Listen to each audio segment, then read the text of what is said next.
فاذكروني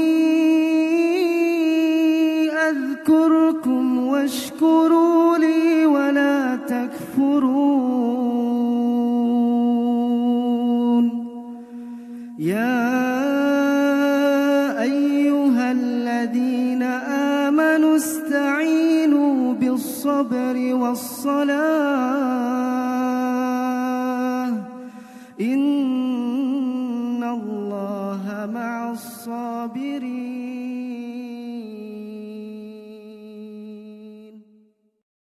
Assalamualaikum warahmatullahi wabarakatuh. Waalaikumsalam warahmatullahi. Alhamdulillahirabbil alamin. Wassalli wa sallimu ala nabiyyina Muhammadin khatamil anbiya'i wa sayyidil mursalin wa ala alihi wa ashabihi wa man tabi'ahum bi ihsani ila yaumil amma ba'd. Ikhwati fillah, pada pagi hari yang cerah ini, setelah kita bersyukur dan memuji kepada Allah Ta'ala dengan kalimat Alhamdulillahilladzi bi ni'matihi tatimmus sholihat, selanjutnya kita berselawat kepada junjungan kita Nabi besar Muhammad sallallahu alaihi wasallam. Lalu sebentar lagi kita akan kedatangan tamu yang mulia, bulan yang mulia, yaitu bulan yang penuh barokah, bulan Ramadan. Di antara ikhwah ada yang menyambut bulan Ramadan dengan menghidupkan sunnah Nabi, yaitu menikah. Maka kesempatan kali ini kita akan menyampaikan tentang menikah. Dalam sebuah hadis yang berbunyi, An Abdullah bin Mas'udin radhiyallahu anhu qala lana Rasulullah sallallahu alaihi wasallam, ya ma'syarasy syabab man istata'a minkumul ba'ah fal yatazawwaj fa innahu aghaddu lil basar wa ahsanul faraj wa man lam yastati' fa 'alaihi bisawm fa innahu lahu wija, rawahu Muslim. Dari Abdullah bin Mas'ud radhiyallahu anhu, ia berkata, telah bersabda kepada kami Nabi Muhammad sallallahu alaihi wasallam, wahai para pemuda, jika kamu telah mampu untuk menikah, maka menikahlah, karena ia itu dapat menundukkan pandangan dan dapat menjaga kemaluan. Dan bagi siapa yang belum mampu, hendaklah ia berpuasa, karena puasa itu adalah perisai atau tameng. Hadis riwayat Imam Muslim. Ikhwati fillah, ada 4 faedah kita petik dari hadis yang mulia ini secara singkat. Yang pertama adalah perintah serius bagi para pemuda untuk bersegera menikah jika telah mampu. Yang pertama. Kemudian faedah yang kedua, mampu itu dalam 2 hal. Apa ikhwah? Mungkin ada yang tahu. Yaitu yang pertama mampu dalam menafkahi secara material, 6. secara lahir, dan yang kedua mampu dalam menafkahi secara batin, yaitu untuk berjima. Ahsantum barakallah ya. Jadi 2 hal kemampuan itu yang dimaksud adalah mampu secara materi dan mampu secara biologis. Secara materi itu mencukupi kebutuhan rumah tangga atau keluarga. Kemudian biologis itu adalah kemampuan yang memiliki syahwat. Ikhwati fillah, lebih ditekankan pada kali ini atau hal ini adalah yang memiliki kemampuan syahwat atau biologis. Karena tentang materi, Allah SWT berjanji dalam firman-Nya, yaitu surah An-Nur ayat yang ke-32 yang berbunyi, A'udzubillahi minasyaitonirrajim. Iyakunu fuqara'a yughnihimullahu min fadlihi wallahu wasi'un alim. Jika seandainya mereka itu miskin, maka Allah akan menjadikan mereka kaya dengan karunia-Nya, dan Allah maha luas karunia-Nya dan maha mengetahui kemaslahatan untuk hamba-hambanya. Ini faedah yang kedua. Selanjutnya faedah yang ketiga adalah hikmah menikah. Ini sangat banyak sekali. Pada kesempatan kali ini saya sampaikan 5 saja ya. Yang pertama, sesuai dengan apa yang Allah cintai untuk melestarikan jenis manusia. Sebagaimana firman Allah Ta'ala dalam surah Al-Baqarah ayat yang ke-30 yang berbunyi, wa idh qala rabbuka lil malaikati inni ja'ilun fil ardi khalifah. Dan ingatlah ketika Tuhan berfirman kepada para malaikat, aku akan menjadikan di muka bumi ini seorang khalifah. Khalifah sebagaimana para ulama menafsirkan, khalifah adalah pemimpin umat yang mana dengan pemimpin ini akan terjaga keamanan dan tidak terjadi kerusakan-kerusakan. Sedangkan pemimpin umat ini bagian dari manusia yang terwujud melalui regenerasi dengan sebab adanya pernikahan. Ini hikmah yang pertama. Kemudian hikmah yang kedua adalah mendapatkan kecintaan Rasulullah Muhammad SAW dan mengikuti sunnahnya. Sebagaimana dalam sebuah hadis disebutkan, Nabi Muhammad SAW bersabda, "Walakinni asumu wa uftiru wa usolli wa arkudu wa atajawwajun nisa. Faman raghiba an sunnati falaysa minni."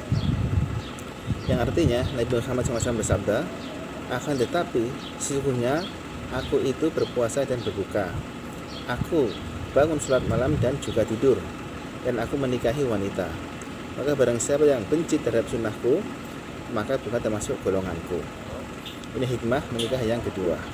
Lalu hikmah menikah yang ketiga adalah mendapatkan keberkahan, memperbanyak pahala dan mendapatkan pahala jariah dengan lahirnya anak-anak yang soleh dan solehah yang rajin mendoakan kepada kedua orang tuanya.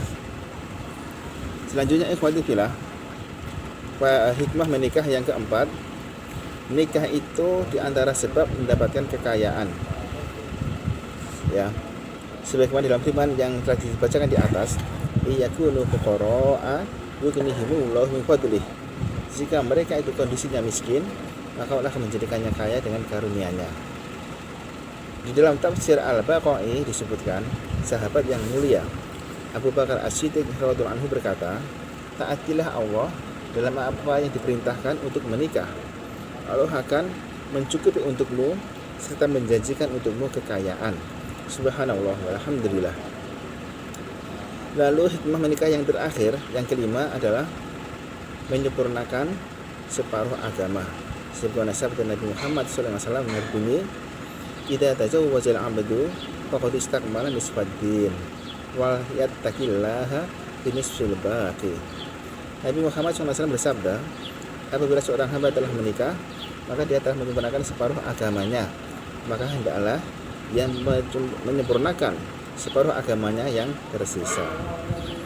Mungkin ada yang paham maksud dari hadis ini, Fadifillah. Padahal setengah dari agama itu menyempurnakan setengah dari agama karena dia terhindar dari fitnah zina. Nah, sehingga dia bisa menyempurnakan setengah agama yang lain. Ahsantum barakallah ya. Demikian. Jadi sebagaimana dijelaskan dalam tafsir Al-Qurtubi, seorang yang telah menikah berarti dia itu memelihara kemaluannya dan menjaga kehormatannya. Sedangkan dalam hadis Nabi Muhammad SAW bersabda, barang siapa menjamin untukku atau mampu menjaga mulut dan kemaluannya, maka aku jamin baginya surga. Dan orang yang menikah berarti dia telah memelihara kemaluannya sehingga separuh agamanya telah sempurna. Sedangkan orang-orang yang belum menikah, maka separuh agamanya belum sempurna.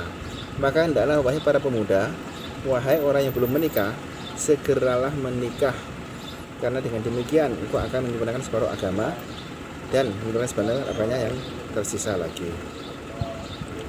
Berarti bila selanjutnya yang terakhir yaitu pengamalan. Ini faedah yang keempat ya. Banyak sekali, akan tapi saya sampaikan 6 saja, khusus kepada pengantin baru yang pasangan baru menikah. Pengamalan yang pertama yaitu ketika selesai ijab qabul, lalu berdua mereka sholat 2 rakaat sholat sunnah. Lalu suami memegang ubun-ubun istrinya sambil berdoa, Allahumma inni as'aluka khairaha wa khaira ma jabaltaha alaih wa a'udzubika min syarriha wa syarri ma jabaltaha alaih. Pengamalan yang pertama. Lalu pengamalan yang kedua yaitu doa sebelum berhubungan intim. Ini teman-teman banyak yang sudah hafal ya pastinya ya. Coba siapa yang bisa menghafalkannya? Padahal Allahumma janibna syaitan wa janibna syaitan ma razaqtana. Ahsantum barakallah ya. Jadi doanya sebelum berhubungan intim adalah bismillahi Allahumma janibna syaitan wa janibna syaitan ma razaqtana.